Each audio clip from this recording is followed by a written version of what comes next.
What's up, guys? It's Sam here from Market Movers, and today I just wanted to go through basically, are there actual genuine concern for a recession? A lot of people seem to think so at the moment. A lot of people are really struggling with the cost of living going absolutely crazy. Everything is sky high prices, the fear of further inflation as well as we go towards the end of the year. So all of these things can potentially deemed to a recession. I mean, a decrease in consumer spending as they spend more on household needs like electricity and fuel for their cars. It takes away how much money is going out into the economy. So these are all genuine fears of potentially a recession as consumer spending declines massively, and it is on everyone's mind at the moment that things that we're all heading straight for a recession. But basically, everyone thinks you're heading into a recession. It'll never come. So look, I think there is a chance of it, but we're going to get straight into the video and look at a few things that are at sky high prices, and just kind of a bit of backstory of why this is happening and where do we see this actually ending, and just basically just kind of covering like what is happening in the economy today, because it is fairly interesting and you do need to be informed about this and why it is happening. So guys, just without further ado, let's get straight into the video.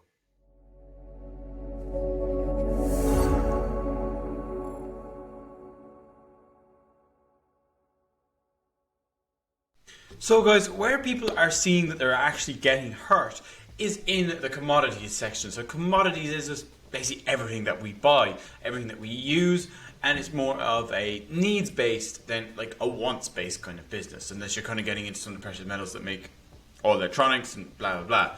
But a lot of the stuff is a need. So like heating oil, oil for your basically fuel for your cars, basically if you're a coffee addict as well, that's something that you might need.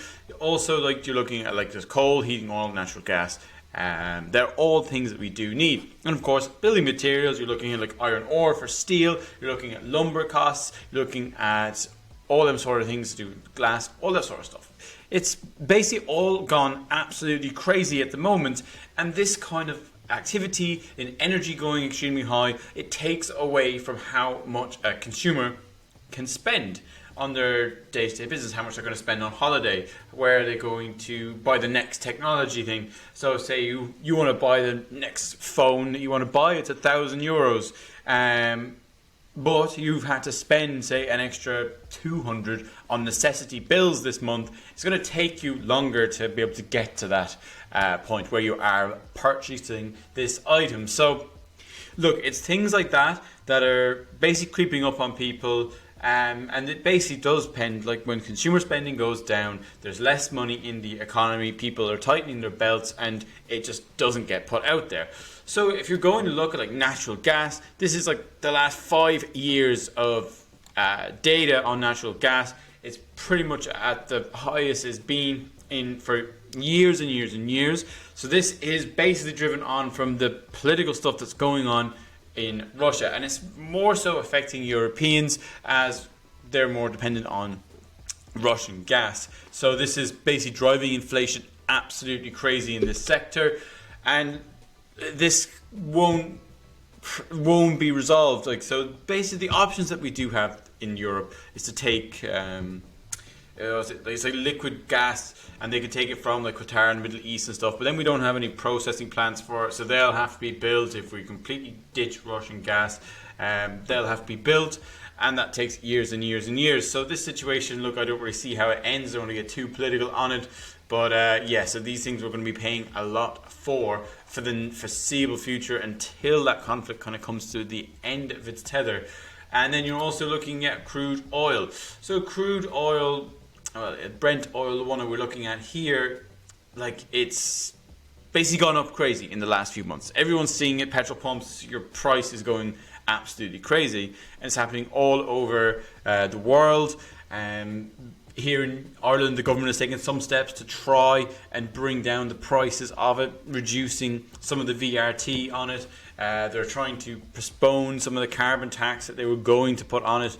So look, there's a lot of things that they're trying to do to bring down the price at the pump, but it might not necessarily be enough if oil does continue to rise. It's been on a really hell of a run this year. It's went up to a peak of nearly over 135 per barrel. And yeah, as I kind of said, look, this is good for oil companies, but if the ordinary person like us and we're using our car or we're heating our home, these things are not good. It takes more money out of your spending power, more money that you're not like going to the pub or you're booking a holiday or you're buying that electronic good. It's all these things are taken out of the economy, and that is a major part of this. You need to kind of grasp this. Like, as consumer spending goes down, there isn't more.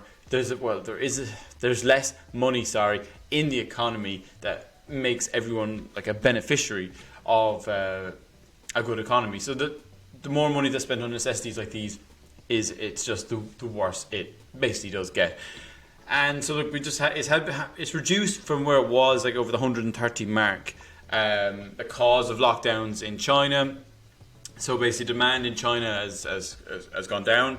So it's kind of alleviated a bit of pressure on that, as well as the US releasing barrels of oil as well to try and bring down the prices. But yeah, us in Europe are really paying for this more so nearly than anywhere else in the world. So yeah, look, that's just unfortunate for us. Another one, is iron ore. So iron ore, it did peak last year and then crashed again, but it's now on the rise again. So we've had a steep rise basically from the end of 2021 to now, for the steep rise. And we talk to people that work in construction and stuff, and basically they're quoting stuff for a house, and then within a month it's gone up 10-20%, and then they literally can't do it anymore. It'd be unprofitable to build this. So building is generally the first thing that would get affected if you're looking at a recession, because people do tend to hold back on them things. While things like this are expensive, because obviously you want to build something for as cheap as you can get your costs down to make it more profitable. If you're basically a massive developer, like, that's what you want to do. Like, you don't want to be building stuff when everything is sky high. It just doesn't make business sense. Like, so yeah, that is another one to keep an eye on, is iron ore, like, just to see basic steel prices all around the world. For interest of us, over the last 5 years as well, coffee is up 67%, like, which is pretty crazy. From a year ago, it's nearly up 100% in the last year. So so coffee is gone expensive. It's basically due to increasing demand, reduction of output, basically a few factors in Brazil of unseasonal frosts and stuff, and ruined a lot of the harvests. But so look, there's a few things there as well. But this is going to affect you as well. If you're a coffee drinker, you're going to see your prices going up. And also, wheat. So wheat is a huge one that's been affected by the current conflict. It was on its way up anyway. Things were going up. But as soon as that started, we got a massive jump up. As you probably would have heard in the news recently, that Ukraine and Russia, huge exporters of wheat and grain all around the world, and with them not being able to produce as much anymore, or shipping as much due to sanctions, or just production's not there, you're going to see a massive increase in the price of grain, and that will affect you then in the shop.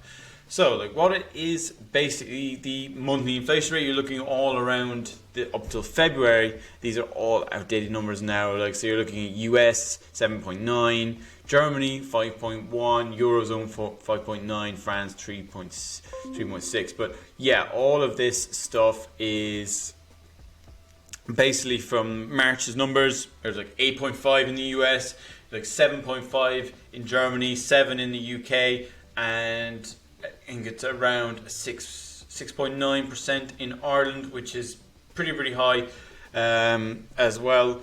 So look, all this stuff, it takes out of the pocket of the consumer, and then you just don't have, say, maybe wages to match it, and then you're running into a situation where people will just stop paying for things. And then when people stop paying for things, demand reduces. Then when there's demand reduces, you've got a labour shortage because you don't need as many people to do the jobs anymore, and then it's just one thing after another, and it ends up with a large unemployment level. Basically, that's just the way it kind of looks at the moment.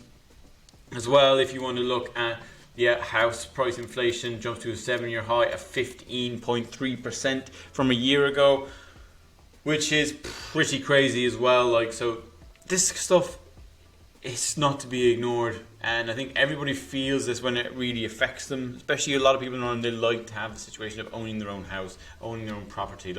So yeah, look, to go up 15% in a year, you can't save that much money on your deposit in the last year because you're getting pinched everywhere else, and eventually you'll just end to a point where people cannot pay this stuff and the bubble will burst, essentially. Is my take on it anyway. People will basically not being able to keep paying for this stuff, and it ends in a bubble burst. So yeah, here we go. Here, just a quick look. Irish inflation soared to 6.9% in March, and yeah, followed by food increases. It's mainly centered around energy. So energy is the main thing that is pushing inflation up at the moment. And look, I don't really see how this energy crisis ends. I'm not anyway sort of a scientist. I don't really know how it does end in. But look, with the situation that we're dealt with, it doesn't look good on the face of things from an economic perspective, as people are not having as much purchasing power as they used to. So it's just something that we're going to have to contend with. Hopefully things get sorted out in the conflict that's going on as soon as possible for everybody's sake. And look, hopefully we can then start to see some more normality maybe next year. But the numbers for this year are going to be high. They're going to be high for the rest of the year. I think they're estimating around 8% inflation, which is pretty high. And especially what happens is it's the people on the lowest incomes that do get affected by this the most. And yeah, it could be a grim situation, but hopefully not. We'll be optimistic that things will be better or clearer towards the end of the year. So guys, thanks for watching this video. I hope you enjoyed this. I hope you got some information of where things are going, what the inflation levels are at the moment. Are we heading for a recession? Look guys, I hope you enjoyed this and learned a lot from it. Remember to check out our sponsors of Caffe Pompeii and 35mm vintage in the descriptions below, and we will see you in the next one. Thank you.